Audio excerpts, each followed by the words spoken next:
Senhor em Lucas, Evangelho de Lucas, capítulo 18.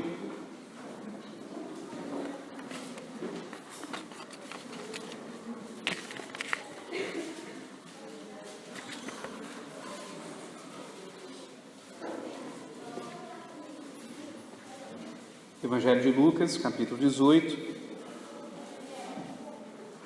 a partir do verso 9.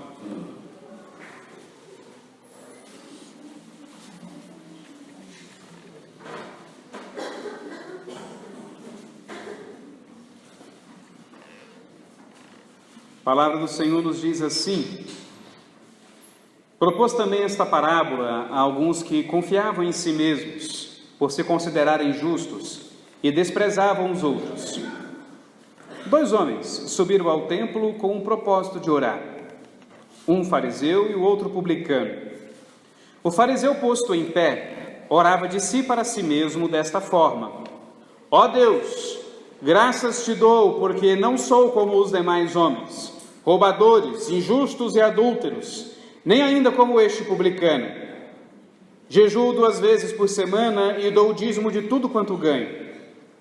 O publicano, estando em pé, longe, não ousava nem ainda levantar os olhos ao céu, mas batia no peito dizendo: ó Deus, se propício a mim, pecador. Digo-vos que este desceu justificado para a sua casa e não aquele. Porque todo o que se exalta será humilhado, mas o que se humilha será exaltado.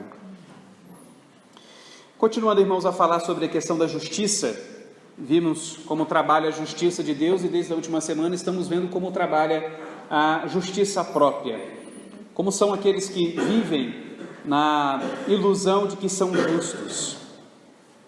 E Jesus dá aqui diretrizes muito interessantes para que nós saibamos e conheçamos o comportamento, algumas marcas ou atitudes daqueles que vivem pela justiça própria. Jesus trabalhava bastante sobre essa questão da justiça própria, justamente porque no seio do seu povo havia se levantado algumas linhas, como a dos fariseus, a dos escribas, que tinham uma atitude, em princípio lá atrás, quando eles surgiram, de querer motivar o povo a retornarem ao comportamento ou à prática da lei de Deus. Com o tempo, eles que faziam as coisas de um modo visível para que o povo entendesse o que deveria ser feito, eles passaram a gostar dessa visibilidade e se desviaram do propósito inicial, que até que era interessante, por assim dizer. Um tanto quanto presunçoso, e por isso resultou no que resultou. Mas era interessante, vamos ajudar o povo a perceber que eles precisam fazer quanto à obra de Deus. Porém, achar que você vai ser o exemplo disso, de que você é o exemplo a ser seguido, é que demonstra a presunção e como tudo foi se desenvolvendo até que ele chegasse ao ponto em que eles estavam quando Jesus veio. Então, quando Jesus chega, os fariseus e os escribas, eles tinham um domínio espiritual sobre a vida do povo. No fundo do fundo, eles decidiam o que era certo e errado na vida do povo e faziam cobranças. Colocavam sobre o povo cobranças e mais cobranças, tornavam a lei de Deus algo pesado, muito longe daquilo que diziam os salmistas, por exemplo: a lei do Senhor refrigera a alma. O povo já não sentia mais esse refrigério, tantas coisas que eram colocadas ou inventadas sobre a lei de Deus. Isso afastava o povo de Deus, isso afastava o povo da verdade do Senhor. Fazia com que o povo vivesse não segundo o que a palavra de Deus ensinava, mas sim segundo o que essas autoridades religiosas ensinavam. E eles viviam na ilusão da justiça própria, de que eles mesmos tinham alcançado ou eram bons o quanto eles diziam que o povo deveria ser. E que de fato deveríamos ser. Jesus mesmo deu testemunho de que nossa justiça devia ser aquela que os fariseus ensinavam. Deveríamos aceitar o que eles diziam como ensino. É exatamente isso que nós deveríamos fazer. Mas deveríamos exceder a sua justiça, ou seja, de fato vivendo aquilo que se pregava e não simplesmente aparentando aquilo que se pregava. Que era isso no fundo do problema. Eles tinham aparência de justiça. E a questão da justiça própria é essa, é só uma aparência, não é a realidade. Por isso, desde o sermão passado, eu venho trabalhando como isso é uma questão de ilusão, é um delírio da nossa mente, quando nós pensamos que estamos justificados e estamos bem diante de Deus. Aqueles que pensam que têm garantido a sua salvação, porque têm entregue diante de Deus a devida santidade necessária, vive um delírio. Precisa de muito aconselhamento para superar esse delírio aí e recuperar uma visão correta de si mesmo e de sua dependência de Cristo Jesus. Mas quais seriam as atitudes desses que vivem no delírio da justiça própria? A primeira coisa que é muito necessária é a autoindulgência. Para eu viver esse delírio, eu preciso me convencer de que eu estou bem. Eu preciso ignorar as coisas erradas que eu faço, dar um jeitinho nos meus erros. Se nós lembrarmos do texto de Malaquias que nós lemos, o povo fazia tudo errado e ficava perguntando para Deus: o que nós fazemos de errado? No que nós temos defraudado, no que nós temos roubado o Senhor, nos dízimos e nas ofertas. O povo não entregava o que deveria entregar diante de Deus, para o sustento do povo da tribo de Levi, para o sustento do templo. O povo não fazia isso. Isso é autoindulgência. Isso é querer excusar as coisas erradas que se faz. Convencer-se de que você não é tão ruim quanto você é, na verdade. E você fica arrumando argumentos. Arruma justificativas para as coisas piores que você faz. Olha, eu fiz isso, mas eu fiz isso por isso outro. Eu tinha uma justificativa. Eu tinha um porquê. Eu tinha uma razão. E em regra, essas razões não são justificativas. No máximo, explicações. Só explicam, mas não justificam. Esses somos nós, geralmente.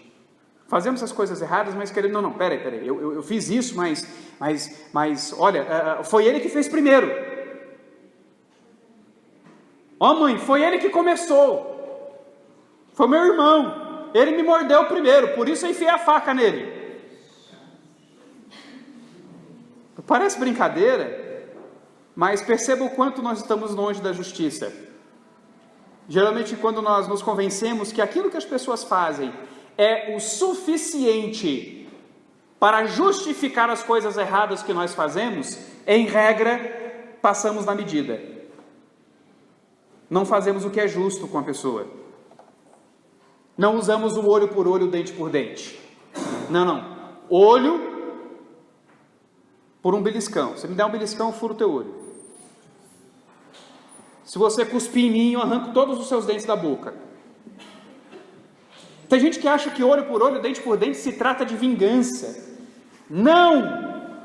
Olho por olho, dente por dente significa que o valor de um olho é um olho, o valor de um dente é um dente. As penalidades não podem ser além nem aquém. Tem que ser justa.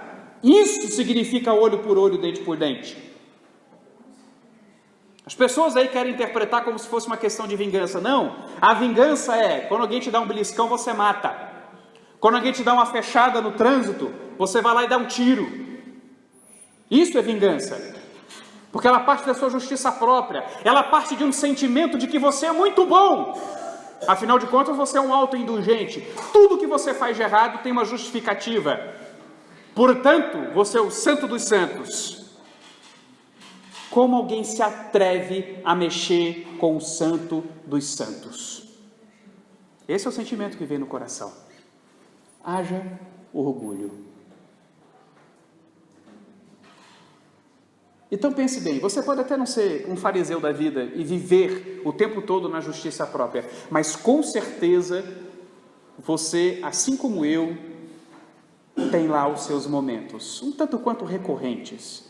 Eu não diria nem diários, talvez horários. Cada hora você tem aquele momento da justiça própria, em que você se excusa, em que você se convence de que houve razões necessárias, há justificativas necessárias para que você faça o errado. Você se convence dessas coisas. Os argumentos parecem muito fortes. E aí, nada do que você faz é tão grande e tudo que você faz é muito bom. Eu sou o tal. Olha o que eu faço. Perceba se essa não é a atitude do fariseu. Ele começa a olhar para as suas atitudes de: olha, Senhor, eu não sou como os outros. Eu não faço isso, eu não faço aquilo outro. Eu não sou como esse publicano que está aqui. E não percebe a falta de humildade. Não percebe que falta uma série de coisas que a lei do Senhor proíbe e diz que ele não deveria fazer. Não percebe a idolatria de si mesmo, o temor de homens, o querer aparentar para os outros aquilo que ele não é. A justiça própria é isso. É autoindulgente. Ela precisa ser autoindulgente, porque senão ela não se sustenta. Ela precisa me convencer de que eu estou bem, muito melhor do que de fato eu estou. Porque senão não se sustenta. Sabe aquelas pessoas que gostam de olhar para uma atitude e dizer: eu não sou assim, eu não sou. Eu não sei quanto a você, mas eu leio textos como o de Paulo, com aquelas listas dele, né, os que são adúlteros, idólatras, feitiçaria, os roubadores, isso, aquilo, outro, esses não herdarão o reino dos céus. Eu fico olhando para aquilo ali e fico me enxergando. Eu falo: meu Deus, se não é a tua graça, o que seria de mim? Como assim eu não sou idólatra? Claro que eu sou. Como eu gosto de ficar quieto no meu canto. O que eu não faço para não ter que ficar por aí enfrentando o trânsito, fazendo certas coisas. Prefiro trabalhar de casa, prefiro fazer isso, aquilo, outro. Alguém pede alguma coisa: ai, Senhor, eu tenho que ir lá. Eu tenho que sair da minha casa mesmo. Eu tenho que pegar trânsito mesmo. Tem que derrubar esse ídolo. Quantos outros ídolos nós não temos? Você acha que você não gosta de uma feitiçaria? Você acha que você não é feiticeiro? Você gosta de criticar os macumbeiros porque eles fazem a macumba, né? E o que é essa história de não diz isso? Vai que acontece. Quase sai um.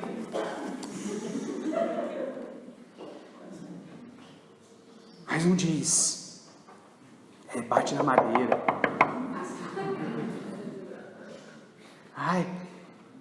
Aí fala uma coisa junto, toca no verde. Nós somos brasileiros, gente. Olha as nossas matrizes que constituem o nosso povo. Nós gostamos de uma feitiçaria. Misericórdia. Misericórdia. Mas você não acha que se você, quando for viajar, não orar, a viagem não vai ser abençoada? Você está achando que a sua oração é que vai fazer a viagem bem? Você está olhando o poder da oração, que não é da oração em si, é de Deus, de uma forma errada. Usando como se fosse uma feitiçaria, como se fosse um amuletozinho. Quando você está com medo, às vezes você não pega a Bíblia e...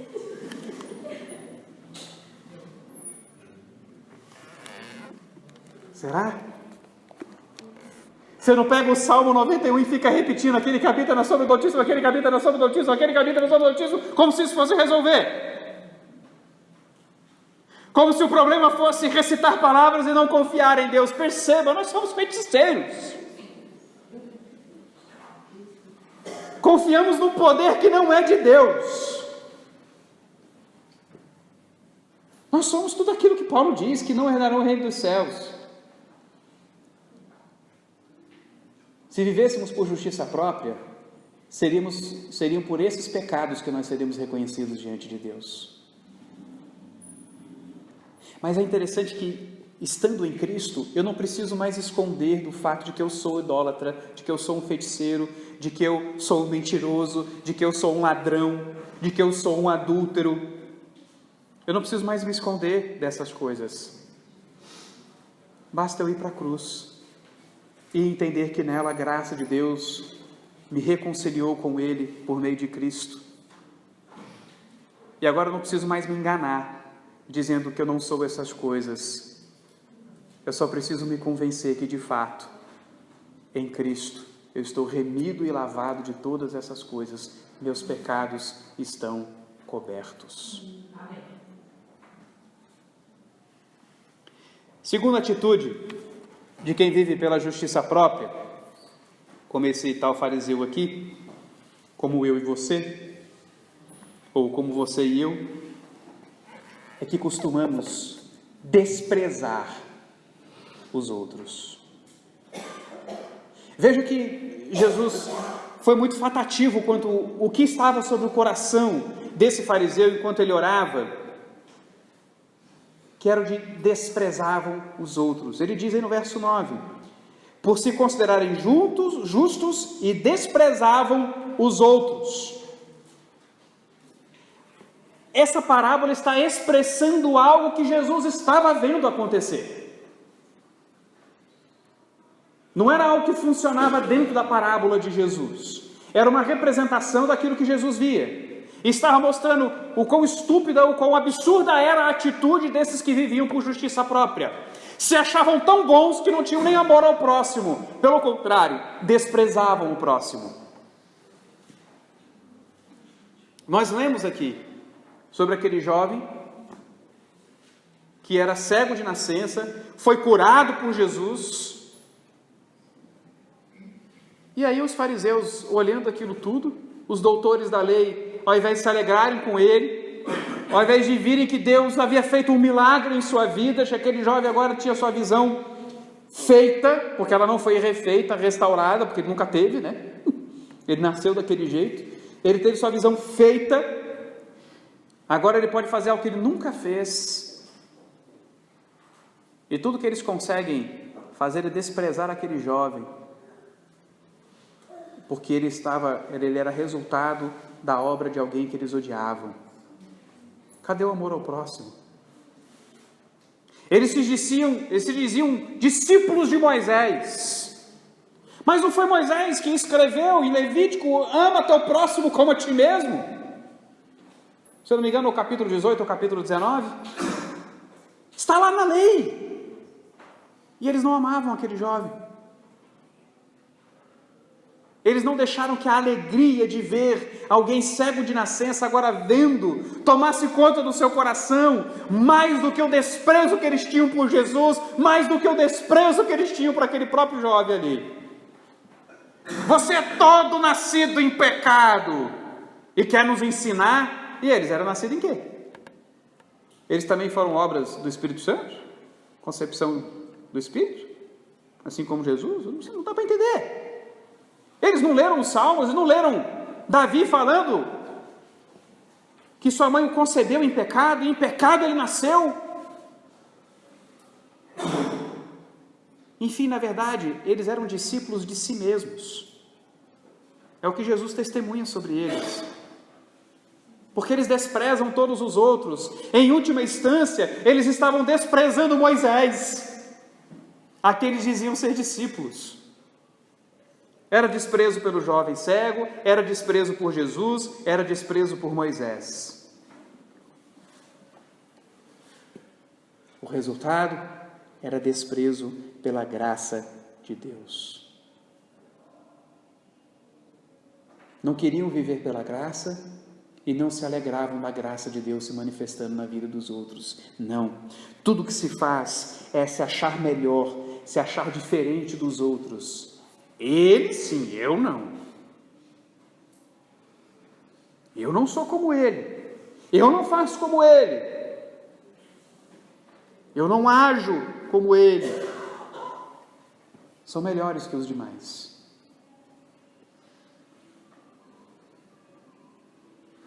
Dando parabéns a Deus. Deus, parabéns pelo servo que eu sou.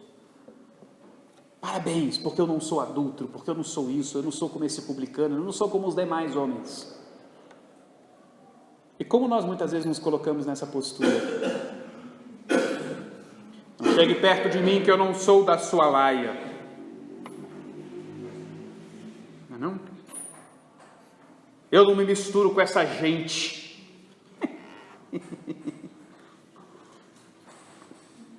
Há um bom tempo, uma pessoa me perguntou: pastor, você iria na casa de uma família umbandista? Eu achei assim a pergunta tão, por causa da minha vida, né? Eu achei assim tão interessante o cara me perguntar justo isso para mim. Você iria para a casa de um bandista? Eu falei: rapaz, eu não só iria, como eu já fui. Mas eu comia lá, falei, eu comia, dormia, tomava banho, convivia com eles, tinha amizade com o filho da mãe de santo. Mas pastor, eles são pecadores, e eu também. Você acha que você é o quê? Eu não fui lá exercer a fé que eles proclamam. Eu não fui lá participar da religiosidade deles, eu fui lá conviver, conhecê-los, amá-los, ser amado também. Eu não sou melhor do que eles. Eu não vou exercer o culto deles. Eu não vou participar da vida religiosa deles. Eu não vou deixar de dizer o que eu penso. Mas aí agora dizer que você tem problemas em entrar na casa de uma pessoa porque ela é isso ou aquilo outro.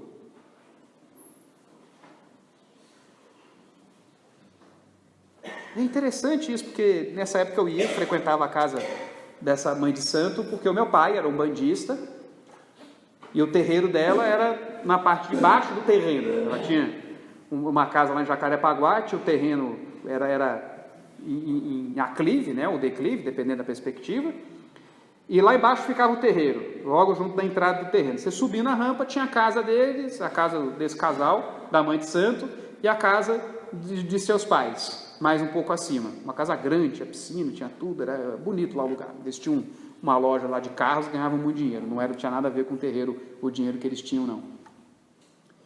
E na primeira vez que eu fui lá, fiquei amiguíssimo do filho deles, o Breno, até saudade do Breno, era um bom amigo, excelente amigo, e convivíamos ali. E era bom ir lá, até porque sempre tinha muita comida. Eu lembro uma vez que Breno e eu comemos 7 misto quentes. É sério. Cada um. Oi? Oi? Eu creio, né? Para você ver, eles são pecadores, e o glutão aqui, não é não? Comer 7 misto quentes, não é pecador não? E convivemos, conversamos, tivemos amizade, até que um dia meu pai brigou com o pai do Breno lá, que já é falecido, e acabou a amizade, foi ruim para mim, que eu realmente era muito amigo do Breno. Isso nunca me afetou em nada, nunca deixei de dar testemunho de Cristo, pude falar muito ao Breno, que era o nosso próximo, e não é que meu pai hoje é presbiteriano, não é que meu pai hoje é um calvinista, lê a Bíblia, é membro de igreja, ajuda na igreja, não só financeiramente, trabalhando também, fazendo coisas lá. Quer dizer, eu não me contaminei com tudo aquilo tudo não me mudou. Às vezes nós temos essa impressão das pessoas. Achamos que conviver com as pessoas significa necessariamente praticar as coisas erradas que elas praticam. Não. Você vai até certo ponto. Você convive até certo ponto. Mas eu não desprezo. Quem sou eu para desprezar? Quem sou eu para apontar o dedo e dizer pecadores? A menos que eu me inclua no meio. Aí eu posso dizer. Que é a questão de Jesus quando ele falava para não julgar. Mas julgar segundo a reta justiça. Todo mundo lembra da parte do não julgueis para não ser julgado, porque com a medida que julgares será julgado também. Mas todo mundo se esquece de julgueis segundo a reta justiça. Segundo a reta justiça, eu estou no bolo. Então, lembrando que eu estou no bolo, aí você vai medir bem as suas palavras. Lembrando que você está no bolo, você vai ter compaixão, porque você vai lembrar que você é pecador. Mas se você vive na justiça própria, você é um autoindulgente, você nunca está errado. Por isso você despreza, porque os outros estão errados, mas você não. Mas você não. Não. segundo a reta justiça, eu estou errado. E por isso eu tenho compaixão do meu próximo que está em pecado, que vive em pecado, que está longe de Cristo, porque eu também sei o que é isso. Eu também sei o que é estar longe de Cristo. Eu vivi longe de Cristo até os meus 15 anos de idade. Eu sei o que é estar longe de Cristo. Eu sei o que é ver a vida com os olhos do pecado e só de pecado. Eu sei até hoje, como crente em Cristo, há 23 anos, o que é ter pecados ainda a serem vencidos. Eu sei o que é tudo isso. Então eu não desprezo ninguém. Porque senão eu estaria desprezando a graça de Deus. O poder do Evangelho em salvar todo aquele que crê. Última atitude que a gente pode perceber aqui daquele que vive em sua própria justiça é que este ignora estar diante de Deus.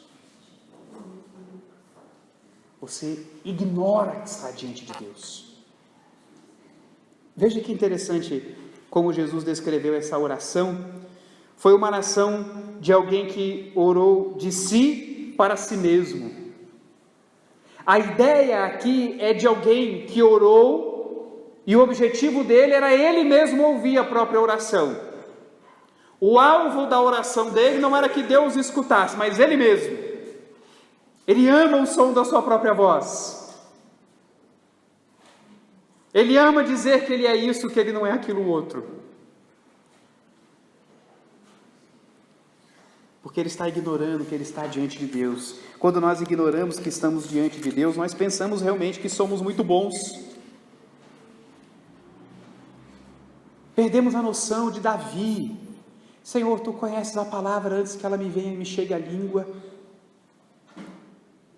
Se eu vou para o mais profundo dos abismos, Tu estás lá. Se eu vou para o mais alto dos montes, Tu estás lá. Onde quer que eu vá, Tu estás. Por que Davi quer isso?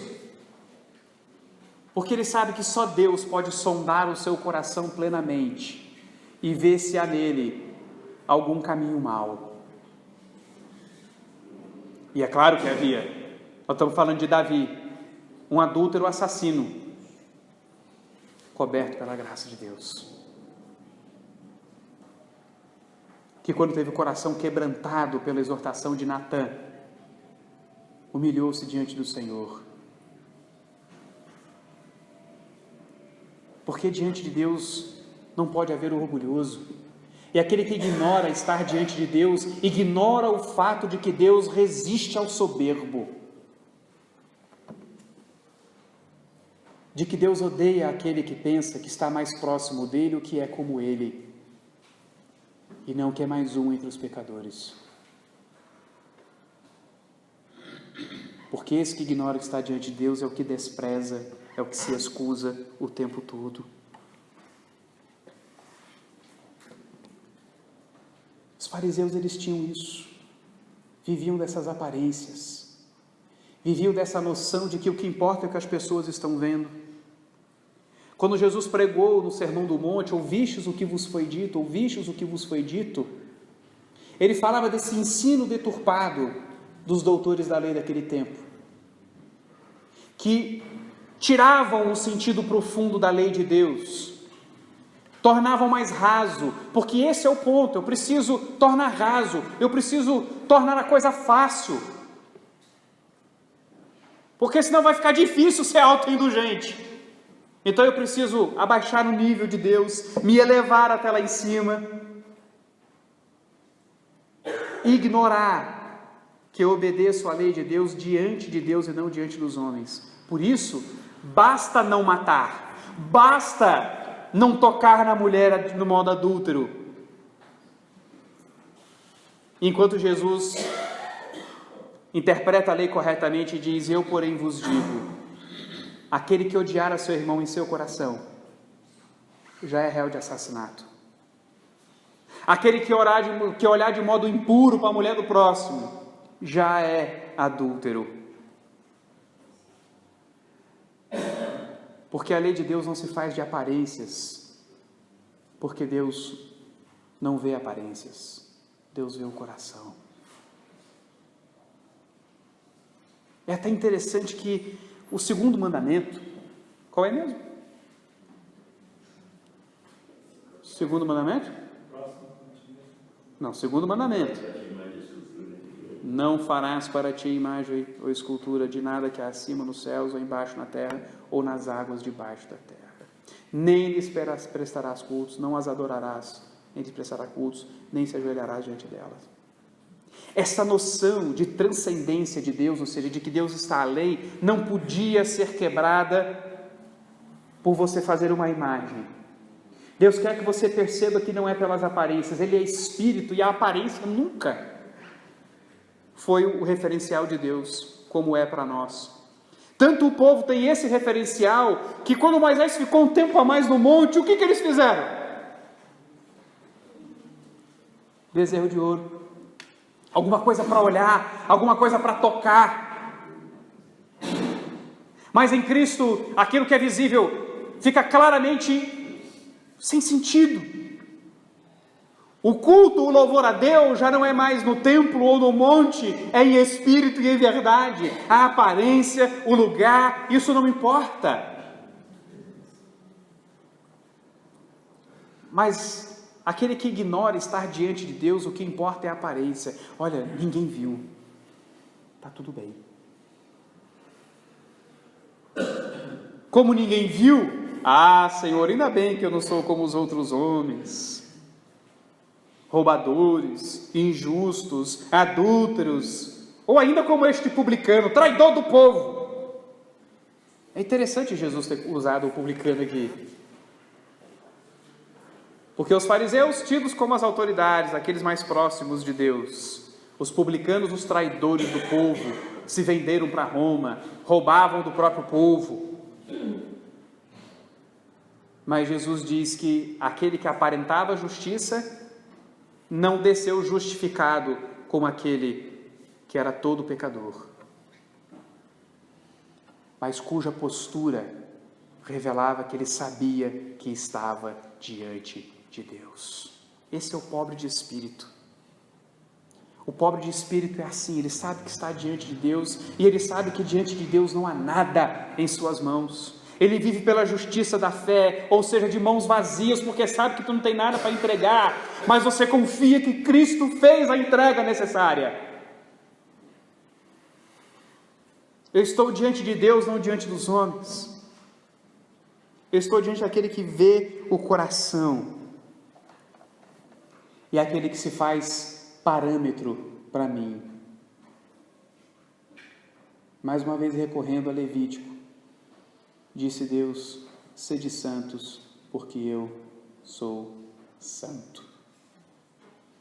Eu ignoro que estou na presença de Deus e torno os outros parâmetros. Mas Deus diz que o parâmetro é Ele: sede como eu sou, faça como eu faço, não como os outros. Porque aí fica fácil, né? É só você escolher quem você quer se comparar e você fica bom. Eu sou ótimo comparado com Fernandinho Beiramar. Eu sou uma bênção comparado com Mao Tse Tung, que liderou a Revolução Comunista na China, matou mais de 25 milhões de pessoas. Eu sou uma bênção.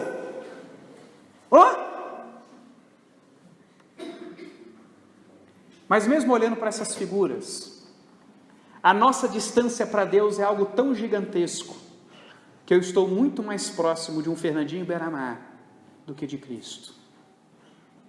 Eu estou muito mais próximo de um Mao Tse Tung do que de Deus. E se você tem tempo para se comparar com os outros e se achar melhor que os outros, é porque você não está arrumando os seus olhos para Deus, porque Deus está tão distante, que se você tivesse arrumando os olhos para Ele, você ainda não teria chegado lá, portanto não teria tempo de olhar para o lado. Eu estou tentando chegar em Deus, espera aí, não dá para olhar para você. Está longe, está distante, mas esse é o meu modelo, esse é o meu parâmetro, porque eu estou diante de Deus e não diante dos homens. Lutero trouxe essa expressão para dentro da teologia de uma forma muito profunda. Nós estamos coram Deo, diante de Deus, não diante dos outros. Mas viver por justiça própria, você tem que ignorar isso. Porque Cristo é a luz que ilumina todo homem. E se eu olhar para essa luz e perceber quem eu sou, perceber quem todos nós somos, eu não vou conseguir mais vestir a carapuça da justiça própria. Perceba o esforço da justiça própria. Perceba todo o trabalho que dá. Ignorar que está diante de Deus, desprezar o próximo, porque você precisa parecer que é melhor do que é, ser autoindulgente, se convencer de que as coisas que você faz não são tão ruins assim, que você é melhor do que você realmente é. Justiça própria cansa. Justiça própria dá um trabalho danado. Eu prefiro a graça. Eu prefiro, mais uma vez, ouvir o chamado: vinde a mim, todos vós que estáis cansados e sobrecarregados.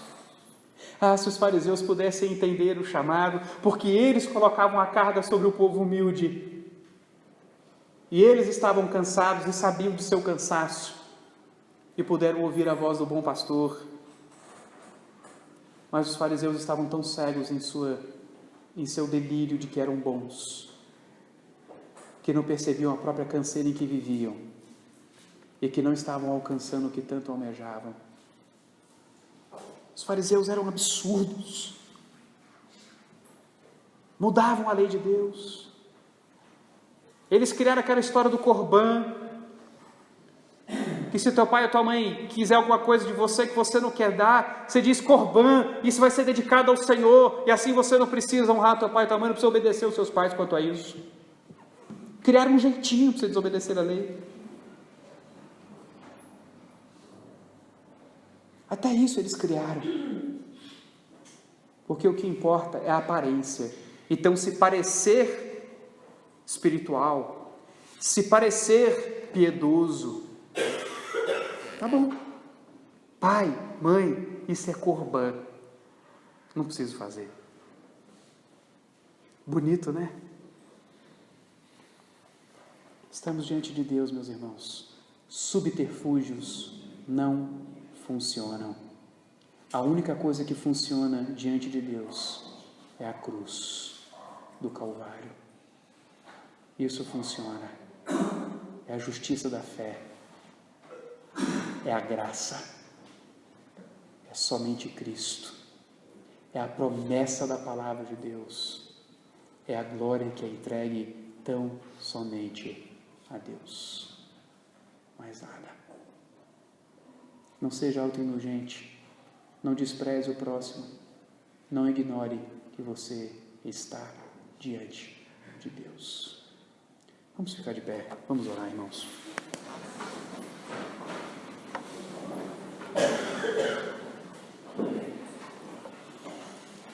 Pai amado, imploramos a Tua graça e a Tua misericórdia, de modo que elas nos encubram de tal modo que os momentos da justiça própria em nosso dia a dia sejam parcos. Que saibamos viver a cada momento pela graça. Compreender, ó Deus, que estamos nas mãos de Cristo. Compreender, ó Pai, que de nós mesmos não há nada, ó Deus, que possa ser entregue na Tua presença. Faça-nos perceber, ó Pai, que vivemos de mãos vazias. Torna-nos felizes de fato, Pai, bem-aventurados, ó Deus, diante de Ti.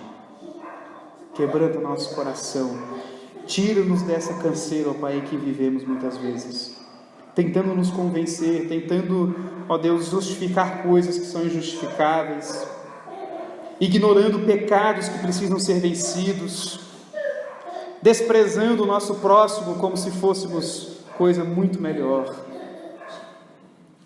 Faz-nos, ó Deus, viver pela Tua graça e pela Tua misericórdia, Pai.